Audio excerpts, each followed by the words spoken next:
이세연은 거대한 철문 앞에서 숨을 골랐다.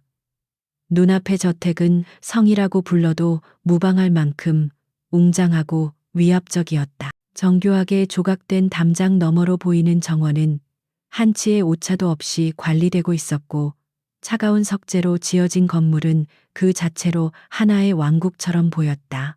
이곳이 앞으로 어머니가 병상에서 일어나실 때까지 그녀가 머물러야 할 곳, 대한민국 재계의 정점에 군림하는 TK그룹의 총수 강태무의 저택이었다.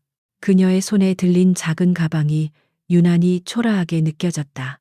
어머니의 갑작스러운 병화는 세연의 모든 계획을 송두리째 흔들어 놓았다.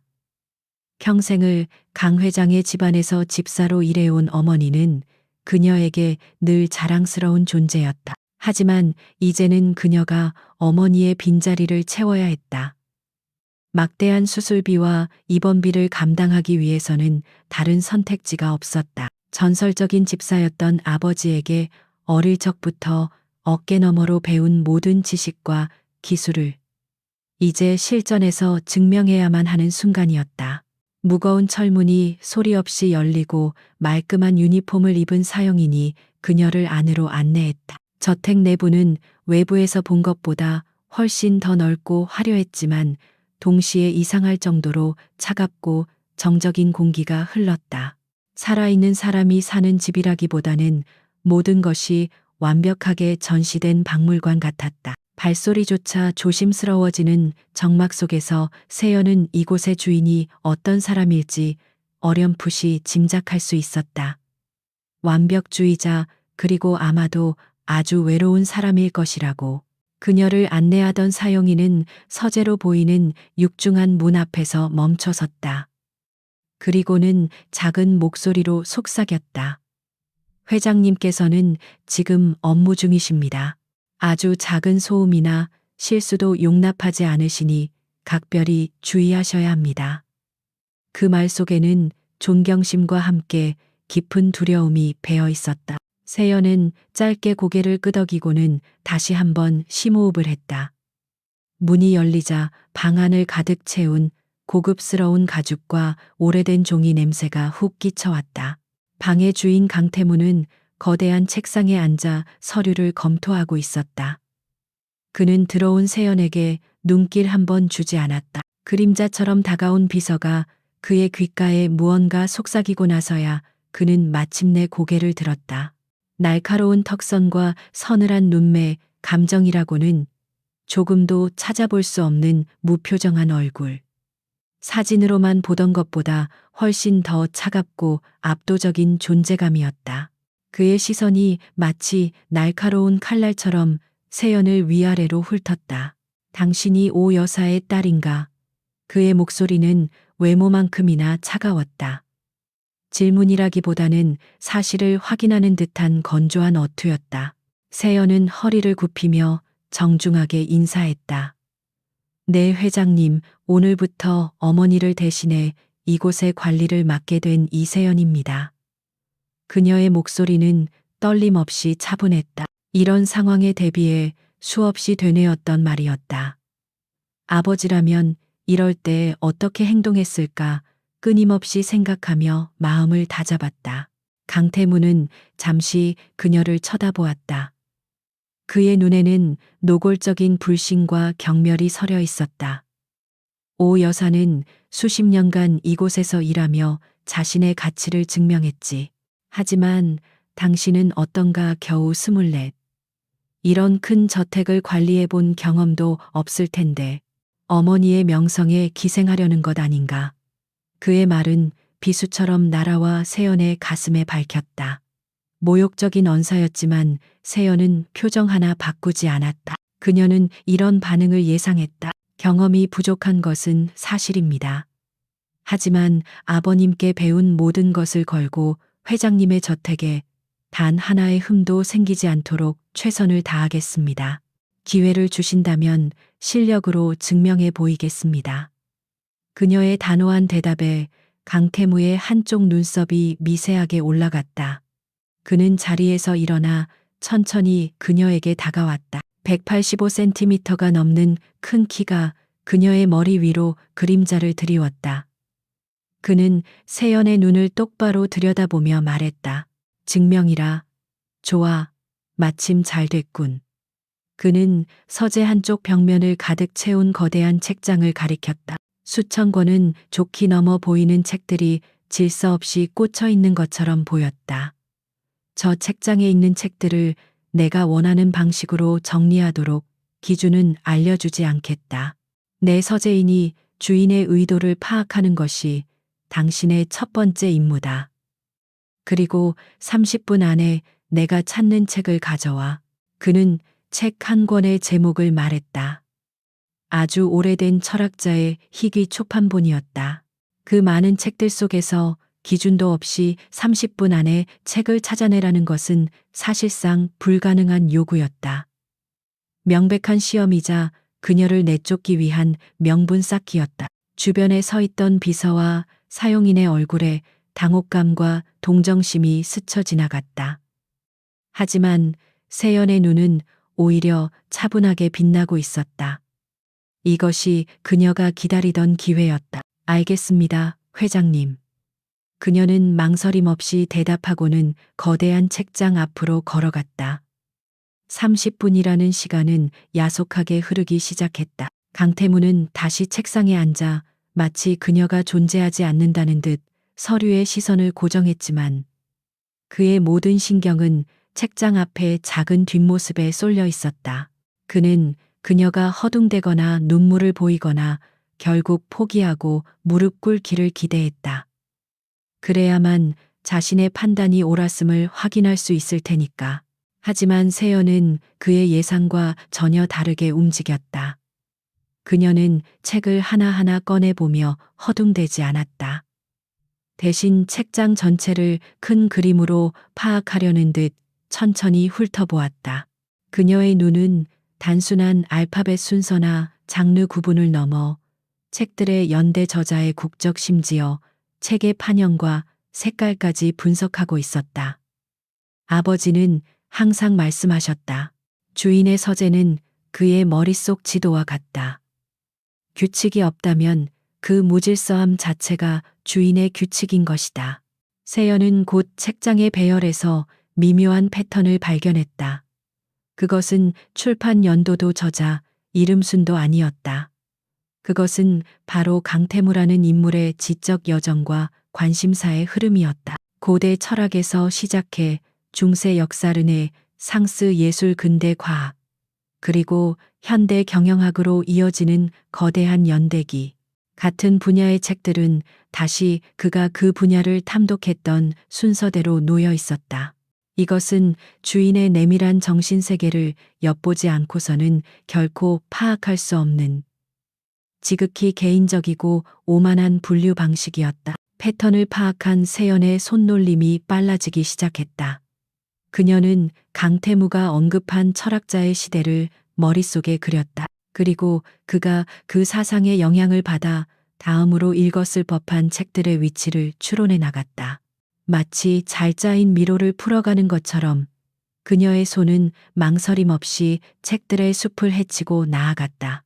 그리고 마침내 약속된 시간이 5분가량 남았을 때 그녀의 손가락이 낮고 두꺼운 가죽 표지의 책 한 권 위에서 멈췄다. 세연은 책을 꺼내 먼지를 가볍게 털어낸 뒤 강태무의 책상으로 걸어갔다. 그녀는 아무 말 없이 책을 그의 책상 위에 조심스럽게 내려놓았다. 서류에 고정되어 있던 강태무의 시선이 천천히 책으로 옮겨갔다. 그의 눈이 아주 미세하게 거의 알아차릴 수 없을 정도로 커졌다.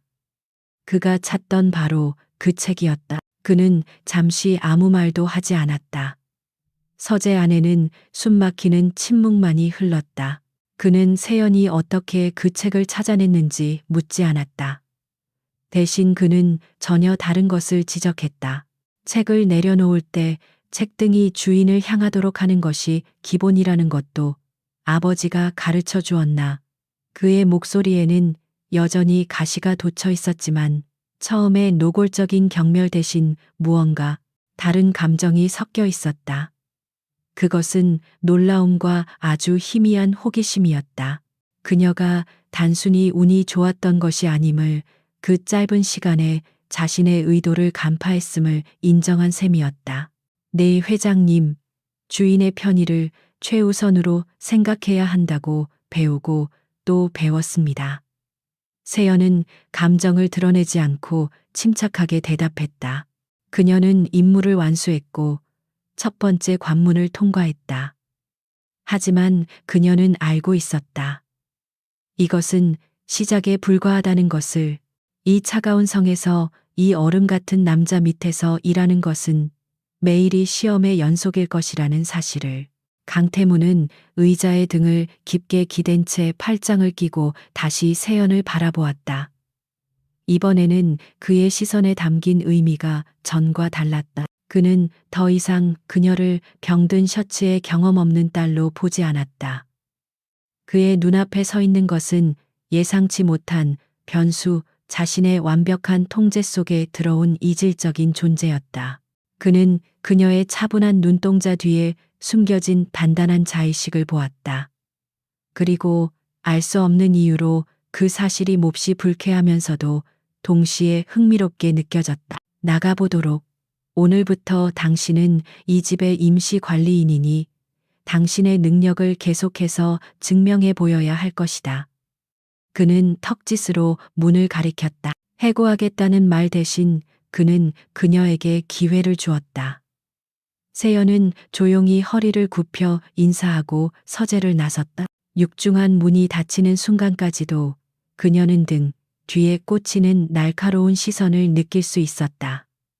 문이 닫히고 나서야 그녀는 참았던 숨을 길게 내쉬었다. 긴장으로 굳었던 어깨에 힘이 빠져나갔다. 서재에 홀로 남은 강태무는 한동안 책상 위에 놓인 낡은 책에서 눈을 떼지 못했다. 그는 자신의 복잡한 머릿속을 그렇게 단시간에 꿰뚫어 본 사람을 만난 적이 없었다. 그는 항상 사람들을 자신의 의도대로 움직이고 통제하는 것에 익숙했다. 하지만 저 여자는 달랐다. 통제당하는 것을 넘어 오히려 자신의 수를 잃고 있었다. 불쾌한 감정이 치밀어 올랐다. 그는 자신의 영역을 침범당하는 것을 극도로 싫어했다. 그는 인터폰을 들어 비서를 불렀다. 이세연이라는 여자 뒷조사해봐. 사소한 것 하나도 빠짐없이 전부. 그리고 내가 다른 지시를 할 때까지 그녀의 일거수일투족을 보고하도록. 그의 목소리는 평소보다 한 톤 더 낮고 차갑게 가라앉아 있었다. 수화기 너머의 비서는 주인의 목소리에 담긴 이례적인 감정을 감지하고는 긴장된 목소리로 대답했다. 강태무는 전화를 끊고 다시 의자에 몸을 묻었다. 창밖으로 보이는 완벽하게 조율된 정원을 바라보며 그는 방금 자신의 삶에 던져진 작은 돌멩이 이세연에 대해 생각했다. 그 돌멩이가 그의 고요한 왕국에 어떤 파문을 일으킬지 그는 아직 알지 못했다. 이세연의 첫날은 동이 트기 전에 깊은 어둠 속에서 시작되었다. 거대한 저택은 아직 잠에서 깨어나지 않은 거인처럼 고요했지만 그녀의 머릿속은 이미 수백 가지 계획과 동선으로 분주하게 움직이고 있었다. 어젯밤 그녀는 잠자리에 들기 전 저택의 모든 사용인 명단과 업무 분장표, 그리고 지난 몇 달간의 물품 구매 목록까지 꼼꼼하게 검토했다. 서류상으로는 모든 것이 완벽해 보였지만 그녀의 예리한 눈은 그 이면에 숨겨진 비효율과 문제점들을 발견해냈다. 가장 큰 문제는 사용인들 사이에 만연한 두려움이었다. 강태무라는 절대적인 권력자 앞에서 그들은 스스로 생각하고 판단하는 능력을 상실한 채 오직 지시받은 일만 기계적으로 수행하고 있었다. 이는 겉보기에는 질서정연해 보일지 몰라도 예상치 못한 상황이 발생했을 때 시스템 전체를 마비시킬 수 있는 가장 큰 취약점이었다. 또한 식자재 관리 시스템의 부재로 인해 최고급 재료들이 낭비되고 있었고 청소 구역 분담의 비효율성으로 인해 어떤 곳은 과하게 어떤 곳은 소홀하게 관리되고 있었다. 세연은 섣불리 칼을 빼들지 않았다. 급진적인 변화는 혼란과 반발을 불러올 뿐이라는 것을 아버지로부터 배웠기 때문이다. 그녀는 대신 조용하고 섬세하게 움직이기 시작했다. 아침 식사를 준비하는 주방에 내려가서는 셰프의 자존심을 건드리지 않으면서도 재료의 신선도를 유지하는 새로운 보관법을 제안했다. 정원사에게는 그의 전문성을 칭찬하며 강태무 회장이 특별히 아끼는 희귀난초의 관리법에 대해 조언을 구하는 척하며 그녀가 가진 지식을 은근히 전달했다. 그녀는 모든 사용인들을 개별적으로 면담하며 그들의 고충을 듣고 각자가 가진 장점과 재능을 파악했다. 손재주가 좋은 젊은 하녀에게는 의류 및 커튼 관리를 꼼꼼하고 기억력이 좋은 나이든 집사에게는 와인 셀러 관리를 맡기는 식으로 업무를 재분배했다. 그녀는 명령하는 대신 설득했고 질책하는 대신 격려했다. 처음에는 경계하던 사용인들의 눈빛이 서서히 신뢰와 존경으로 바뀌어가는 것을 그녀는 느낄 수 있었다. 그들은 이 젊은 관리인이 자신들을 단순한 부품이 아닌 하나의 인격체로 존중해주고 있음을 깨달았던 것이다. 이러한 변화는 당연히 저택의 주인인 강태무의 귀에도 들어갔다. 그가 직접적으로 변화를 감지한 것은 사소한 부분들이었다. 아침에 마시는 커피의 산미가 그가 가장 선호하는 수준으로 완벽하게 맞춰져 있었고, 서재의 온도는 그가 가장 집중하기 좋은 22.5도로 항상 유지되었다. 신문들은 그가 읽는 순서대로 정확하게 배열되어 있었으며, 심지어 그의 만년필 잉크까지 미리 채워져 있었다. 누군가에게 지시하지 않았음에도 그의 모든 동선과 습관이 완벽하게 예측되고 배려받고 있었다. 그는 비서로부터 이세연에 대한 뒷조사 보고를 받았다. 보고서의 내용은 지극히 평범했다. 우수한 성적으로 대학을 졸업했지만 눈에 띄는 활동은 없었다. 교우 관계는 원만했지만 깊지 않았고 오직 병든 어머니를 간호하는 것 외에는 특별한 이력이 없었다. 보고서 말미에는 그녀의 아버지, 전설적인 집사 이진욱에 대한 간단한 언급이 있을 뿐이었다. 강태무는 보고서를 내려놓으며 미간을 짚었다. 평범한 이력서와 그녀가 보여주는 비범한 능력 사이의 괴리가 그의 호기심을 더욱 자극했다. 그날 오후 그는 자신의 서재에 설치된 수십 개의 CCTV 화면을 통해 저택 곳곳을 주시했다. 그리고 그는 이세연을 관찰하기 시작했다. 화면 속에서 그녀는 우아한 기품을 잃지 않으면서도 쉴 새 없이 움직였다. 그녀는 하녀들 사이의 사소한 다툼을 현명하게 중재했고 다음 주에 있을 손님 맞이를 위해 가구 배치를 직접 지휘했으며 잠시 짬을 내어 정원에 시든 꽃잎을 따주기도 했다. 그녀의 모든 행동에는 군더더기가 없었고 마치 오케스트라를 지휘하는 마에스트로처럼 저택 전체를 조화롭게 이끌고 있었다. 그는 자신도 모르게 그녀의 모습에서 눈을 떼지 못했다. 사건은 바로 그날 저녁에 일어났다.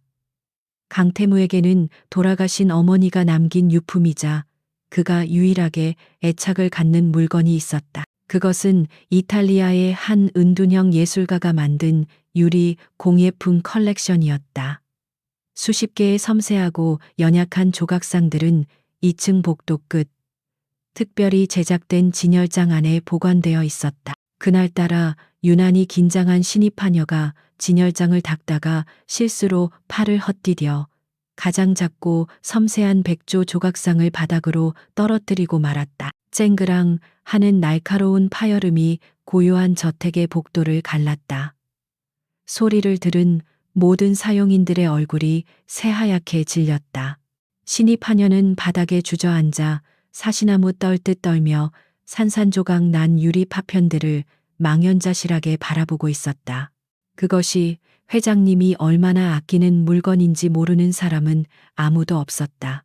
이전에도 비슷한 실수를 저지른 직원이 어떤 꼴을 당했는지 모두가 알고 있었기에 공포는 순식간에 전염병처럼 퍼져나갔다. 소식을 듣고 달려온 세연은 그 참혹한 광경 앞에서도 침착함을 잃지 않았다. 그녀는 겁에 질려 울고 있는 하녀에게 다가가 괜찮으냐고 먼저 물었다. 그녀의 첫 번째 관심사는 깨진 조각상이 아니라 사람이 다치지 않았는가 하는 점이었다. 그녀는 하녀를 부축해 일으키며 방으로 돌아가 안정을 취하라고 말했다. 그리고 다른 직원들에게는 아무도 이곳에 접근하지 못하도록 통제하라고 지시했다. 그녀의 차분한 목소리는 패닉에 빠져 있던 주변 사람들을 진정시키는 힘이 있었다. 세연은 무릎을 꿇고 앉아 벨벳 장갑을 낀 손으로 깨진 유리 조각들을 하나도 빠짐없이 주워 담았다. 눈부시게 아름다웠던 백조의 형체는 온데간데 없이 날카로운 파편들만이 그 비극적인 최후를 증명하고 있었다. 그녀는 조각들을 최고급 벨벳이 깔린 상자에 조심스럽게 옮겨 담은 뒤 자리에서 일어났다. 그리고는 망설임 없이 강태무의 서재로 향했다. 다른 누군가의 입을 통해 이 사실이 왜곡되어 전달되기 전에 책임자인 자신이 직접 보고하고 모든 책임을 져야만 했다. 회장님 드릴 말씀이 있습니다. 노크와 함께 들려온 세연의 목소리에 서류를 보던 강태무는 고개를 들었다. 그는 그녀의 손에 들린 상자와 평소와 달리 굳어있는 그녀의 표정을 보고 무언가 잘못되었음을 직감했다. 그녀는 그의 책상 앞에 서서 상자를 조심스럽게 열었다. 산산조각 난 유리 파편이 그의 눈에 들어오는 순간 강태무의 얼굴에서 모든 감정이 사라졌다. 방 안의 공기가 순식간에 얼어붙는 듯한 착각이 들었다. 제 불찰입니다. 신입 직원에 대한 교육과 감독이 미흡하여 회장님의 소중한 기물을 파손시키는 결과를 낳았습니다. 세연은 변명하지 않았다. 그녀는 일어난 사실을 담담하게 설명하며 모든 것이 자신의 책임임을 분명히 했다. 그 직원에 대한 처벌을 원치 않으신다면 모든 책임은 관리자인 제가 지겠습니다. 어떤 처분이라도 달게 받겠습니다. 그녀는 고개를 숙이지 않았다. 대신 그의 얼음장 같은 시선을 피하지 않고 똑바로 마주 보았다. 강태무의 내면에서는 분노가 들끓었다. 저것은 단순한 장식품이 아니었다. 그의 삶에서 유일하게 따뜻했던 기억, 어머니와의 추억이 담긴 물건이었다. 그의 첫 번째 충동은 당장 저 여자와 그 멍청한 하녀를 해고하고 다시는 이 업계에 발을 붙이지 못하도록 만들어버리는 것이었다. 하지만 세연의 태도는 그의 예상을 완전히 빗나갔다. 그녀는 용서를 구하거나 울거나 두려워하지 않았다. 오히려 자신의 목을 내놓으며 당당하게 책임을 지겠다고 말하고 있었다. 그 순간 그의 분노에 미세한 균열이 생겼다. 그는 말없이 그녀를 응시했다. 그리고 세연은 다음 말을 이어갔다. 하지만 회장님, 책임을 지는 것과 문제를 해결하는 것은 다른 차원의 일이라고 생각합니다. 그녀는 미리 준비해 온 태블릿 PC를 꺼내 그에게 보여주었다. 화면에는 일본의 한 보건 전문가에 대한 자료가 떠 있었다. 아버님의 옛 인맥을 통해 연락을 취했습니다. 유리 공예품, 특히 깨진 작품을 킨츠기 기법으로 복원하는 세계 최고의 장인입니다. 킨츠기. 깨진 도자기를 오츠로 접합하고 그 이음새를 금으로 장식하는 일본의 전통 복원 기법. 상처를 숨기는 것이 아니라 오히려 그것을 작품의 새로운 역사로 승화시키는 예술적인 방식이었다. 제가 촬영해서 보낸 파편 사진을 보고 복원이 가능할 뿐만 아니라 이전과는 또 다른 가치를 지닌 작품으로 재탄생시킬 수 있을 것이라는 답변을 받았습니다. 그녀는 복원에 필요한 예상 시간과 비용, 그리고 전문가의 포트폴리오까지 일목요연하게 정리된 보고서를 그의 앞에 내밀었다. 강태무는 아무 말도 할 수 없었다. 그는 두려움과 변명, 무능함을 예상했다. 하지만 그가 받은 것은 완벽한 책임감, 놀라운 용기 그리고 상상을 초월하는 문제 해결 능력이었다. 그녀는 이미 최악의 상황 속에서 최선의 해결책을 찾아낸 후였다. 그는 깨진 조각상보다 그것을 대하는 그녀의 태도에 더 큰 충격을 받았다. 그는 처음으로 그녀를 단순한 관리인이 아닌 동등한 상대로 인식하기 시작했다. 그의 가슴을 짓누르던 차가운 분노가 눈 녹듯 사라지고 그 자리에는 경탄과 함께 설명하기 힘든 미묘한 감정이 싹트기 시작했다. 한참의 침묵 끝에 그가 입을 열었다. 그의 목소리는 여전히 낮고 차가웠지만 그 안에는 더 이상 날 선 가시가 없었다. 진행하도록 단 한마디였다. 그 말의 무게를 아는 세연은 조용히 고개를 숙여 예를 표하고는 상자를 들고 서재를 나섰다. 문이 닫히고 다시 혼자 남게 된 강태무는 한동안 자리에서 움직일 수 없었다. 이세연이라는 여자가 그의 단단한 얼음 벽에 처음으로 선명한 균열을 남기고 사라졌다.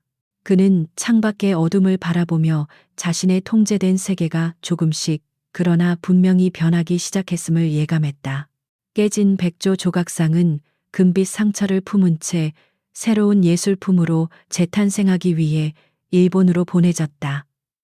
그 사건 이후 저택의 공기는 미묘하게 변했다.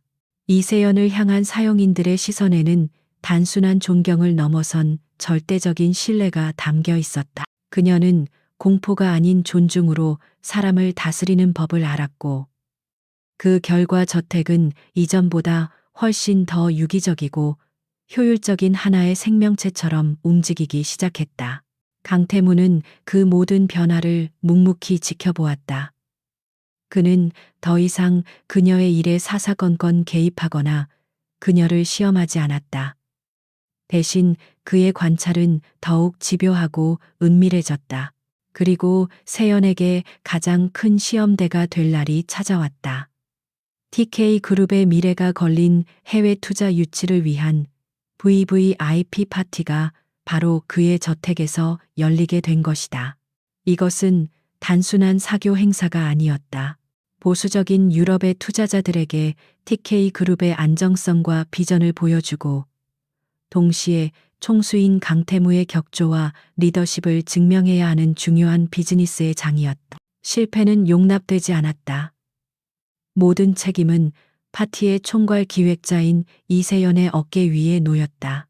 파티 준비는 전쟁과도 같았다. 세연은 며칠 밤을 새워가며 모든 것을 완벽하게 조율했다. 그녀는 초청된 VIP들의 국적 종교 식성은 물론 개인적인 취향과 알레르기 정보까지 파악하여 맞춤형 메뉴를 구성했다. 저택의 모든 장식은 투자자들의 문화적 배경을 존중하는 의미를 담아 섬세하게 선택되었다. 그녀는 보안팀과 수차례 동선을 점검했고 응급 상황에 대비한 비상 계획까지 세워두었다. 그녀의 머릿속에는 수십 개의 시나리오와 그에 대한 해결책이 빈틈없이 들어차 있었다. 강태무는 그런 그녀의 모습을 자신의 서재 CCTV를 통해 혹은 저택을 둘러본다는 핑계로 직접 지켜보았다. 그는 자신이 지금껏 단 한 번도 본 적 없는 종류의 프로페셔널리즘에 매료되었다. 수십 명의 직원들을 일사불란하게 지휘하면서도 정원사에게는 따뜻한 격려를 긴장한 어린 하녀에게는 부드러운 미소를 잊지 않는 모습. 강함과 부드러움이 공존하는 그녀의 리더십은 그가 알고 있던 세상의 방식과는 전혀 달랐다. 그는 어느새부턴가 업무 보고를 핑계로 그녀를 자신의 서재로 부르는 횟수가 잦아졌다. 파티 당일 밤 저택은 수백 개의 샹들리에 불빛 아래 눈부신 보석처럼 빛나고 있었다. 세계 각국의 정제계 거물들이 속속 도착했고 공기 중에는 고급 샴페인 향과 부드러운 클래식 선율 그리고 수조원이 오가는 비즈니스 대화가 감돌았다. 강태무는 완벽한 주인의 모습으로 손님들을 맞이하며 대화를 이끌었다. 하지만 그의 시선은 이따금씩 인파 속을 유려하게 움직이는 한 사람에게로 향했다. 세연은 귀에 작은 무전기를 낀 채 그림자처럼 움직이고 있었다. 그녀는 화려한 드레스를 입은 귀부인들 틈에서 단정한 검은색 유니폼을 입고 있었지만 그 어떤 보석보다도 더 강렬한 존재감을 발산했다. 그녀의 눈은 파티장 전체를 스캔하며 아주 작은 문제점까지도 즉시 포착해냈다. 와인이 떨어지기 직전의 테이블, 살짝 불안한 표정의 손님 조명이 너무 밝은 구역, 그녀의 눈짓 하나, 손짓 하나에 직원들이 소리 없이 움직이며 모든 것을 제자리로 돌려놓았다. 그녀는 파티에 보이지 않는 심장이자 두뇌였다. 그때였다. 파티장의 모든 소음이 순간 멎는 듯한 착각을 일으키며 초대받지 않은 손님이 등장했다. 명성그룹의 윤민혁 부회장, 뱀처럼 부드러운 미소와 그 뒤에 감춰진 잔인한 야심으로 재계의 악명이 자자한 인물이었다. 그는 강태무의 오랜 숙적이자 이번 투자건을 놓고 마지막까지 경쟁했던 상대였다. 그의 등장은 이 완벽하게 조율된 교향곡의 불협화음을 예고하는 것과 같았다. 윤민혁은 태연하게 강태무에게 다가와 악수를 청했다. 이런 좋은 자리에 초대해주지 않다니 조금 서운한 걸 강 회장. 그의 목소리는 꿀처럼 달콤했지만 그 안에는 날카로운 독이 숨겨져 있었다. 강태무는 표정 변화 없이 그의 손을 맞잡았다. 초대받지 않은 손님을 환대할 만큼 내 저택의 문턱이 낮지는 않은데 두 사람의 눈빛이 허공에서 부딪히며 보이지 않는 불꽃이 튀었다. 주변의 공기가 순식간에 차갑게 식었다. 윤민혁의 목적은 분명했다. 그는 이 파티를 망치고 강태무에게 모욕을 주어 투자자들 앞에서 그의 체면을 깎아내리러 온 것이었다. 그는 잠시 주변을 둘러보더니 이번 투자의 키를 쥐고 있는 핵심 인물 해리슨 금융그룹의 회장 부부에게로 다가갔다. 그는 특유의 매력적인 화술로 금세 그들과 대화를 트기 시작했다. 그리고 바로 그 순간 그의 손에 들려있던 레드와인 잔이 마치 실수인 것처럼 해리슨 부인의 값비싼 아이보리색 실크 드레스 위로 쏟아졌다. 오, 이런 죄송합니다 부인. 제가 정말 큰 실수를. 윤민혁은 과장된 몸짓으로 사과했지만 그의 눈에는 순간적인 쾌감이 스쳐 지나갔다. 해리슨 부인은 당혹감과 불쾌함에 얼굴을 붉히며 비명을 질렀고 주변의 시선이 모두 그들에게로 쏠렸다. 파티의 흐름이 끊기고 어색한 침묵이 흘렀다. 강태무의 얼굴은 얼음처럼 굳어졌다. 이것은 단순한 실수가 아니었다. 그의 파티에 대한 그리고 그에 대한 명백한 공격이자 외교적 결례였다. 강태무가 직접 나서려는 찰나 한 인형이 그보다 먼저 움직였다. 이세연이었다. 그녀는 마치 모든 것을 예상했다는 듯 이미 해리슨 부부의 곁으로 다가가 있었다. 그녀는 먼저 당황한 해리슨 부인에게 진심 어린 사과의 눈빛을 보내며 그녀를 안심시켰다. 부인 많이 놀라셨겠습니다. 죄송합니다. 제가 바로 조치해 드리겠습니다. 그녀의 차분하고 신뢰감 있는 목소리는 순식간에 끓어오르던 분위기를 가라앉혔다. 그녀는 다른 직원들처럼 물수건을 가져와 얼룩을 문지르는 어리석은 짓을 하지 않았다. 부인, 이 드레스는 실크 오간자 소재라 물이 닿으면 얼룩이 더 번질 수 있습니다. 잠시 저와 함께 자리를 옮겨주시겠습니까? 그녀는 부부의 프라이버시를 존중하며 미리 준비해둔 파우더룸으로 그들을 안내했다. 그곳에는 만일의 사태를 대비한 그녀의 응급 키트가 있었다. 그녀는 전문적인 솜씨로 특수 얼룩 제거제를 이용해 와인 얼룩을 조심스럽게 닦아내기 시작했다. 얼룩을 제거하는 동안 그녀는 침묵을 깨고 자연스럽게 대화를 이끌었다. 정말 아름다운 드레스입니다. 프랑스의 신진 디자이너인 아멜리 듀퐁의 지난 시즌 컬렉션이 맞으시죠? 특히 이 어깨 부분의 자수 디테일이 정말 인상적입니다. 패션에 조예가 깊었던 해리슨 부인의 눈이 놀라움으로 동그래졌다. 어머, 당신이 그걸 어떻게 알죠? 이건 특별히 주문 제작한 거라 알아보는 사람이 거의 없는데 그 한마디에 어색했던 분위기는 완전히 녹아내렸다. 재앙의 순간은 오히려 특별한 교감의 시간으로 변모하고 있었다. 세연은 패션에서 미술 그리고 최근 해리슨 부인이 후원한 자선 전시회 이야기까지 그녀의 관심사를 정확히 꿰뚫는 대화를 이어갔다. 그녀의 해박한 지식과 진심 어린 태도에 해리슨 부인은 완전히 매료되었다. 잠시 후 와인 얼룩은 거의 흔적도 없이 사라졌고 세연은 드레스와 완벽하게 어울리는 캐시미어 쇼를 그녀의 어깨에 살며시 덮어주었다. 잠시 후 파티장으로 돌아온 해리슨 부인의 얼굴에는 더 이상 불쾌한 기색이 없었다. 오히려 그녀는 만나는 사람마다 방금 겪은 놀라운 경험에 대해 이야기하며 강태무의 비범한 저택 관리인을 칭찬하기 바빴다. 윤민혁의 계획은 처참하게 실패했다. 그는 분노와 당혹감이 뒤섞인 표정으로 멀리서 세연을 노려보았다. 그는 깨달았다. 저 여자는 단순한 고용인이 아니었다. 강태무가 숨겨둔 아주 날카롭고 위험한 무기였다. 강태무는 그 모든 과정을 처음부터 끝까지 지켜보고 있었다. 그는 자신의 분노와 당혹감이 감탄과 경이로움으로 변하는 것을 느꼈다. 그녀는 단지 얼룩 하나를 지운 것이 아니었다. 그의 사업, 그의 자존심, 그리고 그의 파티 전체를 구해낸 것이었다. 위기 앞에서 한치의 흔들림도 없는 침착함, 상대의 마음을 꿰뚫는 통찰력, 그리고 문제를 해결하는 완벽한 능력. 그는 그녀에게서 자신이 가지고 있지 않은 종류의 힘을 보았다. 파티가 성공적으로 끝나고 마지막 손님까지 떠나보낸 뒤 강태무는 텅 빈 연회장에서 마지막 정리를 지휘하고 있는 세연을 찾아갔다. 그는 아무 말 없이 그녀에게 다가갔다. 고요한 정적 속에서 두 사람의 시선이 마주쳤다.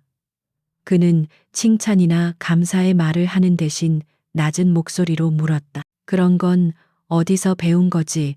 그의 질문에는 단순한 호기심 이상의 그녀라는 존재 자체에 대한 깊은 궁금증이 담겨 있었다. 세연은 흐트러짐 없는 자세로 대답했다. 아버님께서는 진정한 집사는 어떤 상황에서도 주인을 빛나게 하고 주인의 적에게서는 주인을 지켜내야 한다고 가르치셨습니다. 회장님. 그 순간 강태무는 강렬한 감정의 파도에 휩싸이는 것을 느꼈다. 그의 성을 지키고 그의 적을 물리친 여자. 그녀의 존재는 더 이상 그에게 단순한 흥미의 대상이 아니었다. 그것은 소유하고 싶고 자신의 곁에 영원히 묶어두고 싶은 강렬한 욕망으로 변해가고 있었다. 그는 그녀를 향한 자신의 시선이 전과 완전히 달라졌음을 깨달았다. 성공적인 파티가 끝나고 며칠 동안 저택에는 평화로운 기운이 감돌았다. 그것은 폭풍전야의 고요함과도 같았다. 강태무는 더 이상 이세연을 시험하지 않았지만 그의 시선은 더욱 노골적으로 그녀를 쫓았다. 그는 사소한 구실을 만들어 그녀를 서재로 불렀고 때로는 그녀가 정원을 거니는 모습을 창가에서 몇 시간이고 지켜보기도 했다. 그의 관심은 더 이상 유능한 직원에 대한 고용주의 그것이 아니었다. 그것은 희귀한 보석을 발견한 수집가의 집요하고 뜨거운 욕망에 가까웠다. 세연은 그 변화를 피부로 느끼고 있었다. 그녀는 그의 시선이 닿을 때마다 등골을 타고 흐르는 서늘한 감각에 애써 태연함을 유지해야 했다. 프로페셔널한 관리인으로서의 가면 뒤에서 그녀는 본능적인 위기감을 느끼고 있었다. 그는 위험한 남자였다. 자신이 원하는 것은 무엇이든 손에 넣어야 직성이 풀리는 길들여지지 않은 맹수와도 같은 사람이었다. 그녀는 그저 보이지 않는 선을 넘지 않기 위해 매일 아슬아슬한 줄타기를 할 뿐이었다. 그녀의 불안한 예감은 가장 잔인한 방식으로 현실이 되었다. 휴일을 맞아 병원에 계신 어머니를 찾아갔을 때였다. 어머니는 다행히 안정을 되찾아가고 있었고 세연은 어머니의 손을 잡고 저택에서의 생활을 조심스럽게 이야기했다.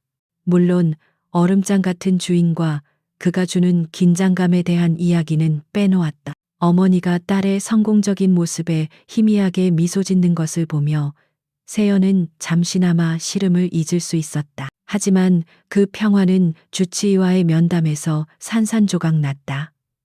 의사는 침통한 표정으로 컴퓨터 모니터에 복잡한 의료 영상들을 가리켰다. 어머님의 상태가 갑자기 나빠졌습니다. 종양의 성장이 예상보다 훨씬 빠릅니다. 당장 수술을 하지 않으면 위독해질 수 있습니다. 의사의 말은 청천벽력과도 같았다. 더 절망적인 것은 그 수술이 국내에서는 불가능한 최첨단 기술을 필요로 한다는 사실이었다. 해외의 전문 의료팀을 초빙하거나 환자를 이송해야 했다. 그리고 의사가 내민 예상 수술비 청구서는 그녀의 마지막 희망마저 앗아갔다. 평생을 모아도 만져볼 수 없는 천문학적인 액수였다. 세연의 세상이 무너져 내리는 것 같았다.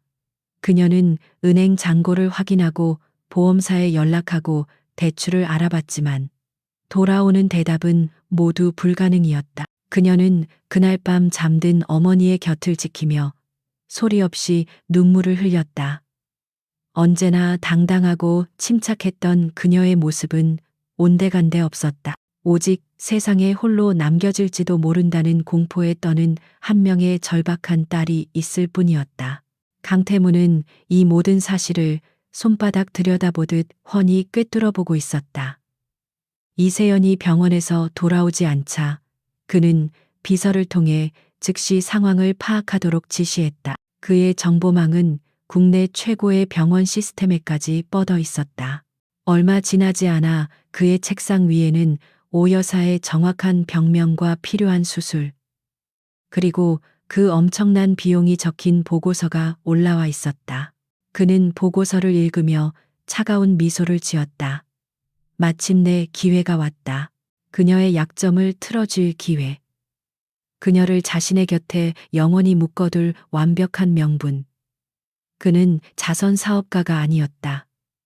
그의 모든 행동에는 철저한 계산이 깔려 있었다. 이세연이라는 존재는 이제 그에게 단순한 유능함을 넘어선 반드시 소유해야만 하는 대상이 되어 있었다. 그는 그녀가 절망의 끝에 다다를 때까지, 그녀 스스로 자신에게 무릎 꿇고 애원하러 올 때까지 기다릴 생각이었다.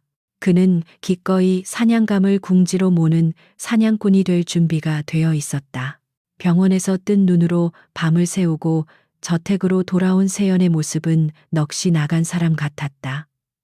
창백한 얼굴과 붉게 충혈된 눈이 그녀가 겪었을 고통을 짐작하게 했다. 그리고 그녀를 기다리고 있었다는 듯 비서가 다가와 회장님이 찾으신다고 전했다. 세연은 무거운 발걸음을 옮겨 그의 서재로 향했다. 문을 열고 들어서는 순간 그녀는 평소와 다른 강태무의 눈빛에서 불길한 기운을 감지했다. 앉아 그는 위로나 안부의 말 한마디 없이 차갑게 명령했다. 그리고는 그녀가 채 자리에 앉기도 전에 그녀가 가장 숨기고 싶었던 비밀을 정확히 찔렀다. 어머니의 병세가 악화되었다고 들었다. 스위스의 전문 외과팀을 부르려면 최소 10억이 필요할 텐데 감당할 수 있나? 그의 목소리에는 동정심이라고는 한 톨도 섞여 있지 않았다. 오직 상황을 지배하는 자의 냉정한 오만함만이 가득했다. 세연은 숨을 쉴 수가 없었다. 그가 모든 것을 알고 있다는 사실에, 그리고 자신의 가장 깊은 절망을 아무렇지 않게 입에 올리는 그의 잔인함에 온몸이 떨려왔다. 그녀가 간신히 입을 열었다. 어떻게 아셨습니까? 강태무는 대답 대신 책상 위에 놓인 서류 봉투 하나를 그녀 앞으로 쓱 밀었다. 방법은 중요하지 않아. 중요한 건 내가 그 돈을 내줄 수 있다는 사실이지. 그의 제안에 세연의 눈이 커졌다. 하지만 그녀는 그가 아무런 대가 없이 선의를 베풀 사람이 아니라는 것을 잘 알고 있었다. 아니나 다를까 그는 말을 이었다. 물론 공짜는 아니야. 그는 서랍에서 또 다른 서류 뭉치를 꺼내 그녀 앞에 놓았다. 그것은 대출 계약서가 아니었다. 굵은 글씨로 회장 개인 집사 특별 근로 계약서라고 적혀 있었다. 세연은 떨리는 손으로 계약서를 집어들었다. 내용은 파격적이었다. 업계 최고 수준의 연봉과 성공적인 수술을 위한 모든 지원을 보장한다는 문구가 먼저 눈에 들어왔다. 하지만 그 아래의 조항들은 그녀의 숨통을 조여왔다. 계약 기간 3년, 24시간 대기 근무, 회장의 모든 개인 일정 수행 및 관리, 그리고 그녀를 가장 소름 끼치게 만든 마지막 조항. 계약 기간 내에 을은 어떠한 사유로도 자발적인 계약 해지를 요청할 수 없다. 이를 어길 시 갑이 지원한 의료비 총액의 100배에 해당하는 금액을 위약금으로 배상해야 한다. 이것은 근로계약서가 아니었다. 노예 계약서였다. 그녀의 3년이라는 시간을 그녀의 자유를 통째로 사겠다는 매매 계약서였다. 그녀는 고개를 들어 그를 바라보았다. 그의 눈에는 승리자의 여유로운 미소가 걸려 있었다. 그녀는 분노와 절망이 뒤섞인 목소리로 물었다. 왜 저한테 이런 짓을 하시는 겁니까? 강태무는 의자에 등을 기댄 채 아주 당연하다는 듯이 대답했다. 지난번 파티 때 말했지 않나. 내 성을 지키고 내 적을 물리친 여자. 그런 유능한 인재를 내 곁에 두는 건 고용주로서 당연한 권리라고 생각하는데. 그의 말은 교묘하게 포장되어 있었지만 그 본질은 추악한 소유욕이었다. 그는 그녀의 능력이 필요하다고 말했지만 사실은 그녀라는 존재 자체를 원하고 있었다. 세연은 입술을 깨물었다. 선택지는 없었다. 한쪽에는 어머니의 목숨이, 다른 한쪽에는 자신의 자유가 놓여 있었다. 저울은 이미 기울어져 있었다. 그녀의 자유 따위가 어머니의 생명보다 중요할 수는 없었다. 그녀는 결국 눈을 감았다. 모든 것을 체념한 사람처럼. 다시 눈을 떴을 때 그녀의 눈에는 더 이상 망설임이 없었다. 그녀는 책상 위에 만년필을 집어들었다. 펜 끝이 종이에 닿는 소리가 서재의 정적을 갈랐다. 이세연 세 글자를 써내려가는 동안 그녀는 보이지 않는 족쇄가 자신의 발목에 채워지는 것을 느꼈다.